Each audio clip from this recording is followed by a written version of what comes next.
All right, hey, we're in the studio again, and we're talking through training with our tools. We're talking about becoming a disciple maker with the PursueGOD tools. And in this video, we're going to talk about 3 principles that we have found to be true in our disciple making using the tools.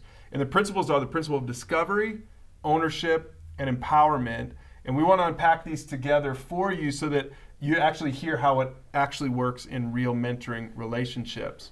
And this is all in the investing phase. When you're investing in someone, you're picking a topic, you're using the flex method, you're talking about it. And we've all been doing it for several years now. And over time, we've noticed that people really do discover truth through the conversations, right? Mm-hmm. What's the opposite way to help someone understand truth? Just to talk at them, tell them how to think, and that's right. lecture them. And lecture them. Mm-hmm. And that's not what our tools are about. Mm-mm. That's not what the method is about. It's about helping them discover what's true by just one topic at a time, right? So nobody has to be a Bible answer man, right? Do you guys have any examples of this principle of discovery at work in your relationships? Well, I just had one yesterday. We did a topic on grace in community and just the idea that how God has been gracious to us, we should be gracious towards others. And as we were talking, one of the women has been having some issues with a person in her life. And as we were talking, all of a sudden you could just tell her face just changed. And it was like, she was like, oh man, right.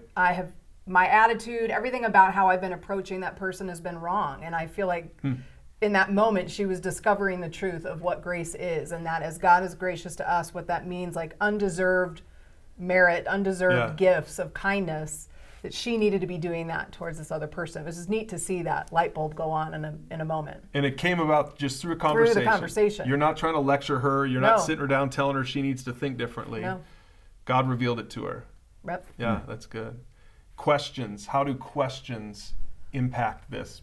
I mean, that every one of our topics has questions at the bottom, right? Right. You don't have to use all the questions, but remember the point of those questions is you instead of telling someone something, you throw out the question, let them discover it. Yeah. Right? Oh, sorry. Let me just to go back to that point of just that story yesterday. I mean, it was like actually even a follow-up question to one of the questions to the topic that all of a sudden this woman was realizing and then asked a question to the group, and we all could kind of share, and everyone around the table had a similar story of a person like who she's dealing with, and they could say, well, here's what grace looked like for me in that relationship. And it's just neat to discover that together in a conversation, asking questions and hearing perspectives. And that'll make more of an impact because then over time those women are going to actually act on that when they discover it for themselves, rather than you try to cram it down their throat and they're not going to act on it now, right? Hopefully they internalize it, and then that leads to the second principle. Now they take ownership. This principle of ownership is that you take ownership for your actions. I know, Kenzie, for students, this is a big one. This is a principle you've seen with your student groups. Yeah, and I even think it's just helped me take ownership in my faith and in these relationships, because if I don't put the effort in, then it's not going to happen, you know, because I'm the one that's leading it. And I've also seen it in my girls too, as I've invited them to pick topics and them to lead topics, just how their tone changes, and they're the ones, you know, trying to help us and trying to help us discover things, and just being able to take ownership for your part and to watch the video before you come and be ready to talk about it. It's very important for these types of relationships. Yeah, and which I think is awesome for students to learn that. Again, when you just think about a Sunday school class, you know, you're showing up and you're just receiving lectures the whole time. Yeah. You're passive. Yeah. But with this, you're actually encouraging them to own their part in it. We always talk about it like this. There's 3 people who have to take ownership in a mentoring relationship: the mentor, the mentee, and God, right? Everyone has a part to play, but really you're trying to teach the mentee to take ownership for their part in their pursuit of God. Do you see this principle at work with men at all, Ryan, as you've discipled some of your guys? So if I go and listen to a sermon and maybe something touches me, you know, that the guy's saying up on the stage, right? Yeah. Or I'm thinking, oh boy, that really applies to my wife. Yeah. Oh, I hope she's listening to this, right?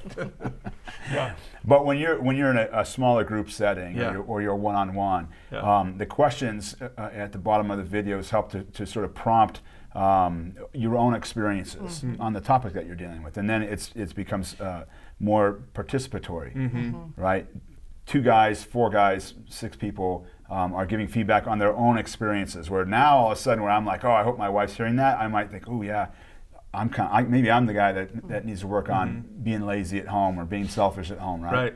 And so the one thing that I've seen is that now all of a sudden I head into the next week and my group heads into the next week and we're thinking about what we met about. That's good. And a lot of times when we reconvene, we'll say, hey, how did it go last week? Right. And guys will say, it went great, or it didn't go so good, or I need to keep working on that a little bit more. And so now we're taking ownership through our response through the week, right? Instead of just hearing a sermon, say on Sunday, Monday morning, waking up, getting stressed at work and forgetting about it until Sunday comes around again. Yep. Right. Yeah, and so remember these tools, the method, the way Pursue God discipling and mentoring is supposed to work is you're teaching them to discover truth one topic at a time, to take ownership through accountability, through the conversation, through the relationship, the group. But then this third thing is just as important. This third principle is ultimately it's the principle of empowerment. We're trying to empower people to not just be the hearer, but actually now to do something with it in their life and their response, and ultimately then to go out and help the next person, disciple the next person. And that's the difference to me of what makes the tools of Pursue God unique than anything else out there, because I think there's a lot of great resources out there if you want to just get information.